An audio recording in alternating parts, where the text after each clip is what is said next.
자, 안녕하세요. 슈타장 교수입니다. 자, 지금 벌써 시각이 오후, 이제 일요일 7시 5분입니다. 자, 여러분들 일단 소록스에 대해서 걱정거리가 상당히 많을 겁니다. 자, 여러분들 오늘 해법을 알려드릴 거고요. 끝까지 영상을 지켜주시기 바랍니다. 자, 일단 소록스는 작전주입니다. 작전주임에도 불구하고 1대 14의 무상증자를 받았다는 건데, 이 함수를 좀 이해할 필요가 있습니다. 제가 말씀드렸던 대로 이 부분에 대해서는 제가 분명히 점상으로 갔을 때 잘 모르겠다라고 말씀드렸죠. 사실입니다. 자, 그런데 그 이유 말씀드릴 거고요. 자, 이 부분엔 접근 한번 해봐라 라고 했죠. 급등이 나왔을 때 이유가 있습니다. 11월을 타겟으로 가라 라고 했죠. 이유가 뭐였습니까? 최종 목표가 그리고 월요일날 전략 말씀드릴 겁니다. 자, 11월은요. 이유가 있습니다. 이 1대 14를 단행한 이유가 있습니다. 첫 번째 뭡니까? 양도세 회피 물량들이 돈이 갈 곳이 없어요. 대주주가 50% 정도의 지분을 보유한 회사를 찾아내기 시작합니다. 그게 바로 이 회사입니다. 그리고 중소형주죠. 예를 들어 뭐 천억 내외에 있는 종목들은요. 이 양도세 회피 물량들이 나올 수 있다고요. 다만 이 종목은 주가를 끌어다니면서 여기서부터 시작하더라도 3천억 내외에 있는 중형주였습니다. 자, 그렇기 때문에 우리 이거 봅시다. 이 종목을 여기서 끌어올렸고 이 부분에서 제가 접근해라라고 할 수 있었던 거는 사실 제가 20년 동안 자산 운용사에서 펀드 매니저를 했었고 15년 동안 스타 펀드 매니저였습니다. 근데 이런 종목을 다룰 때는 어떤 그림을 봐야 되냐면 첫 번째 주변 환경을 봐야 된다는 거죠. 시장 산업 업종을 봐야 된다는 이야기인데 자, 결론적으로 자, 1번 수급의 공백이 있었다. 그쵸? 자, 제롬 파월이 뭐 금리 인상을 단행합니다라고 했을 때 기본적으로 지금 의사록이 공개가 안 됐죠. 작은 힘만이 작용을 하죠. 외환 시장으로 돈이 빠져나가죠. 그러면 얘는 어떻게 되겠습니까? 국내 시장에 돈이 안 돌잖아요. 작은 자금으로 끌어올릴 수 있는 건 대주주 지분이 큰 종목 아닙니까? 그러고 두 번째는 이 금리 인상되게 되면 바이오에는 직격탄이 나오게 되죠. 그러면 최대한 이 11월의 이벤트와 12월 초까지에 대한 주가 반등을 이끌 겁니다라고 했죠. 근데 끌어올렸다 이겁니다. 근데 소화를 시키기 위한 과정은 뭡니까? 뭔가 재료를 동원해야 되는데 아리바이오를 동원해서 이만큼인데 뭔가 없을까? 또 아리바이오 동원하고 싶어요. 치매 치료제. 그러나 지금 글로벌적인 머크부터 시작해서 글로벌 임상의 실패가 나오고 있고 국내에 있는 바이오 종목들의 흐름도 안 좋잖아요. 그렇기 때문에 얘들은 1대 14의 무상증자. 과거에 노터스가 1대 10, 시주옥도 그랬죠. 다만 제가 이 부분을 말씀드릴 때 다릅니다. 왜 다를까요? 노터스도 대주주 지분이 HLB가 최대주로 들어왔지만 결국은 시총이 1000억도 되지 않은 700억짜리 업체였고 2,500억짜리 업체였습니다. 지금은 3,600억. 다르죠. 규모가 달라서 이게 풀린다고 했잖아요. 그래서 시초가에 매도하고 이 부분 오르기 전 재료가 나오기 전까지 뺄 수 있으니 이때 한번 더 잡으세요라고 했죠. 자, 여러분들 시간에 4% 급락 나왔다고 해서 어떻게 해야 될까? 고민하지 마세요. 변동성 풀어야 되면 됩니다. 근데 중요한 건 하나의 더 이벤트가 남아 있는데 명동사채로 담보대출을 일으킨 건 아십니까? 이걸 모르고 있으면 안 되죠. 자, 한 번 더 받았다는 겁니다. 그러면 가격이 훼손이 되게 되면 밀고 내려와요. 예전에 에디슨 EV라는 종목 아시죠? 아실 겁니다. 쌍용차에 인수된다 만다 했을 때 그때 중요한 건 뭐냐면 점으로 갔어요. 10번을. 근데 막상 어떻게 됐죠? 무상증자가 끝나고 나선 하한가, 팔려고 하니 하한가죠. 이 종목도 그렇게 될 수 있습니다. 경각심을 날리겠습니다. 다만 축제는 즐기십시오. 타점에 대한 부분, 가격에 대한 법칙, 그리고 명동사치가 흘러나오는 그 부분에 대한 가격만 지키십시오. 그러면 그 가격 범주 내에서만 거래를 하시면 됩니다. 12월 27일 날 기준일이죠. 이날 만일에 주가가 이 14대 1이면 어떻게 됩니까? 3,600억을 러프하게 잡았을 때 1대 14니까 15로 나눌 수 있죠. 정말 싸지는 가격이 나오죠. 그때는 더 변동성이 커질 겁니다. 왜? 3,600억 예를 들어 5천억이 됐다고 하면 어떻게 됩니까? 그냥 쉽게 갑시다. 1,500억이라고 가정을 해봅시다. 자, 15로 나누게 되면 100억짜리 종목이 되죠. 가지고 놀 겁니다. 자, 그때 가지고 놀 때 여러분들은 끌려다니고 싶으세요? 아니면 주식시장을 리드하고 싶으세요? 이 종목을 리드하고 싶으세요? 리드를 해야 됩니다. 자, 지금 이벤트는요. 권성동 씨가 10억에 대한 양도세 회피 물량들을 30억까지 완화하겠다 말겠다. 이게 결정되게 되면 얘한테도 분명히 직격탄으로 작용될 겁니다. 그 데이터에 대한 법칙 시나리오 하나, 둘, 그리고 명동사채의 담보대출 이 부분을 다 설명해 놨습니다. 여러분들 피해갈 건 피해가야 됩니다. 자, 이 전략대로 반드시 하시고요. 제가 자료집은 드리겠습니다. 다만 여러분들 잘 되길 희망합니다. 다른 거 없습니다. 제발입니다. 자, 아리바이오라는 종목 이제 한 5천억 정도 되죠. 근데 3천억이죠. 둘이 합병한다고요? 절대 그러지 않아요. 예, 그럴 수 없습니다. 자, 두 번째 하나 있으나 뭡니까? 무상증자와 유상증자의 차이는 아십니까? 유상증자는 여러분들에게 돈을 빌려달라. 물론 삼자 배정 제외하고요. 무상증자 뭡니까? 무상으로 증자를 해주겠습니다. 그 뜻은 뭐냐면 주식수를 늘린다는 건데 최종에 여러분들 승부를 내려고 하시는 분들 꽤 많아요. 여기서 잡으시는 분들도 있더라고요. 결국 뭡니까?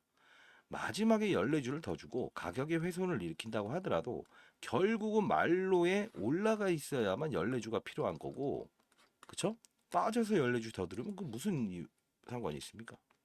이 논리를 이해하시고 시장을 접근하시기 바랍니다. 자, 여러분들 바꿀 수 있습니다. 그쵸? 바꿔나가실 수 있는 어떤 연륜을 가지고 있죠. 저한테 꾸준히 이렇게 연락을 주시고 그리고 문자를 주시는 분들, 구독자분들 보니까 제가 올해 54입니다. 윤석열 씨가 2살을 줄이긴 했지만 여러분들 연륜을 가지고 있습니다. 그들 머리 위에서 놀 수 있는 연륜을 가지고 있지 않습니까? 다만 이 표면적인 이 사실만 보고 거래하지 마시고 이면적인 사실을 보면서 거래할 수 있다고 한다면 작전주는 작전주답게, 세력주는 세력주 머리 위에서, 그쵸? 할 수 있죠. 급등주는 뭡니까? 급등주답게 하면 됩니다. 축제는 즐기십시오. 잔여물이 되시면 안 됩니다. 자, 1대 14라는 법칙은 분명히 가격을 다운시키고 그리고 이 몸통이 돌았다는 거 아시죠? 몸통. 여기에 거래됐던 거. 대주주 지분 50%예요. 잘 생각해 보세요. 25%의 지분을 돌았습니다. 25% 작은 돈을 가지고 움직이려고 합니다. 움직였죠. 움직였죠. 그리고 나서 여기서는 몸통을 소화시켰죠. 이들의 의도는 뭡니까? 변동성 거래를 하겠다는 걸 첫 번째 의지를 보여주지 않았습니까? 다만 이들의 전략은 딱 하나입니다. 명동사치에 대한 담보대출의 어떤 마지노선을 지켜내자. 그리고 양도세가 만일 30억으로 되게 되면 이 작전의 훼손은 분명히 원점으로 돌아가서 다시 해석하자는 의지를 갖고 있다는 겁니다. 이 내용대로 여러분들은 가격 진행을 해야 됩니다.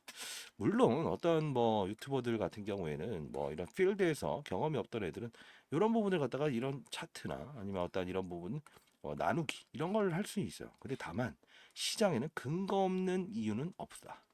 항상 이유가 있다.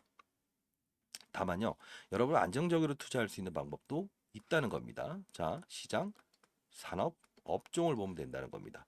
15년 동안 제가 여러분들에게 도움을 드리고 싶은 거는 이 종목은 트레이딩을 할 겁니다. 가격이 정확히 정해져 있어요. 다만 시장 산업 업종을 보게 되면 시장 제롬 파월 입 있죠. 금리 인상을 할 건가 다 아실 겁니다. 이 종목 외에도 들고 계신 분들 보면 자, 이 고용지표가 어떻게 나오는지에 따라서 금리 인상할 건지 말 건지에 대한 이 신호를 주죠. 산업은 뭡니까? 반도체 사이클, 2차전지 사이클, 산업입니다. 엔터 사이클. 이 부분에 내 종목이 들어가 있다 한다면 주변 환경이 안 좋을 때, 즉 바이오 종목이 안 좋을 때는 아무리 호재가 나와도 이 상승 부분을 이 뭐랄까요? 다 분출하지 못해요.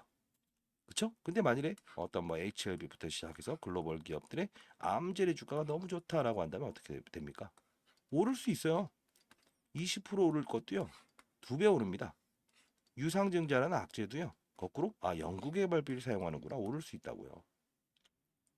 근데 주변 환경이 안 좋게 되면 2배 오를 놈도 30%밖에 못 오르는 게 바로 그겁니다. 지금 환경이 어떻습니까? 바이오 기업들의 주가가 좋습니까? 인상이 제대로 되고 있습니까? 안 되죠. 나쁜 말 하는 거 아니잖아요. 수익을 챙길 때는 말씀드렸고 여기서도 말씀드렸고 여기서도 말씀드렸죠. 지금의 전략은 트레이딩 구간이다라는 걸 말씀드리는 거예요. 자, 그러면 어떻게 하라고요? 라고 말씀드리죠. 자, 일단은 전략 자료집을 제가 드리겠습니다. 자, 더도 말고 덜도 말고 딱 이대로만 하십시오. 소록스 명동사채 담보금 반대매매 비율 및 가격이라고 적어놨습니다. 자, 이 가격을 깨게 되면요, 반드시 여러분들은 어떻게? 예, 아무리 올라간 상태에서 담보금 비율이 계속 올라갈 거예요. 가격이 올라갈 때마다 추가 담보 대출을 계속 받을 겁니다. 자, 그 가격에 대해서 반드시 상단과 하단을 이용해서 거래를 하십시오.